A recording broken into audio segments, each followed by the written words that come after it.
My name is Amanda Baker. I have been crocheting off and on for a very long time. My name is Becky Asbell. I started crocheting, I started knitting first. My name is Ariana Reifenberg. I've been crocheting for about a year and a half. My name's Olivia D. Cold. I have been knitting for 10 years. My name is Geraldine Apperson, Jerry. I like knitting. It's a good hobby for anybody.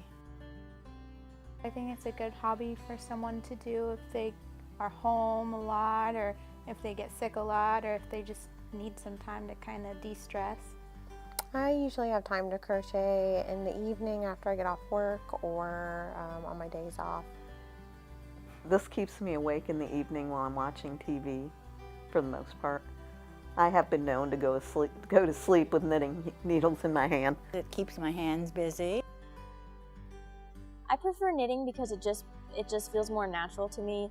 Although I've crocheted in the past, it just didn't really feel right. I don't think I would like to learn to knit. I've tried to knit before, but I don't like it as much, so I crochet. I like to crochet and knit both. When I was about 8 years old, for Christmas, I got one of these little child's kits that they made for my uncle and aunt, and that's how I learned to knit. And then I went on to crochet because my mother knew how to crochet. I actually started knitting because my mom was an art teacher, and her student's mother taught knitting, so they exchanged lessons so I could learn how to knit and her daughter could take art lessons for free. So that's actually what started it. My mom taught me how to crochet. She taught me when I was a teenager. My dad taught me how to knit with 2 pencils and a piece of string. My mom and my grandma taught me how to crochet, and my sister. I spent the entire summer knitting washcloths and hand towels because I was working at the farmer's market and that's what people wanted. I've never sold any of the things I make. I give them as gifts. I have sold projects, probably mostly baby Afghans. And we used to go to craft shows and sell stuff. I've made it more into a career than I thought it could be. I've made a lot of Afghans, both crocheted and knitted. I have given a couple of my projects to the doctors I work with. I usually give it to friends or coworkers that are having life events, like having a baby or getting married or moving into a new house.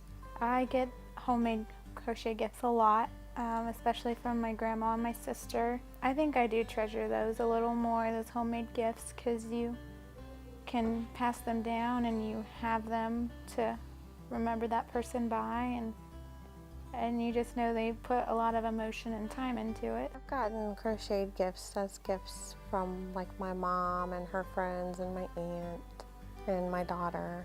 And I get upset if something happens to one of the projects. So I think I put a lot of value on handmade gifts.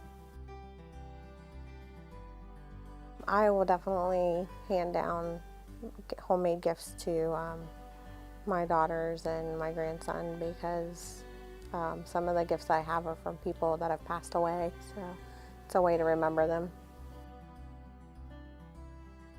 The projects that I make usually go to the family or to friends. I don't like to give away my projects if I know they're not going to be appreciated.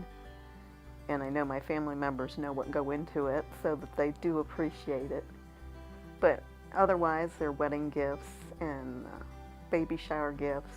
Most of my knitting stuff, it's for somebody, for a family. My favorite thing about crocheting is that you can make stuff for your family to pass down, and it's something that you made yourself, so I think it's a little more special. I think if I wanted to tell anybody anything about crocheting, it would be that if you receive a gift, to treasure it because that person thought of you when they made it and they thought it was something that you would really, really like.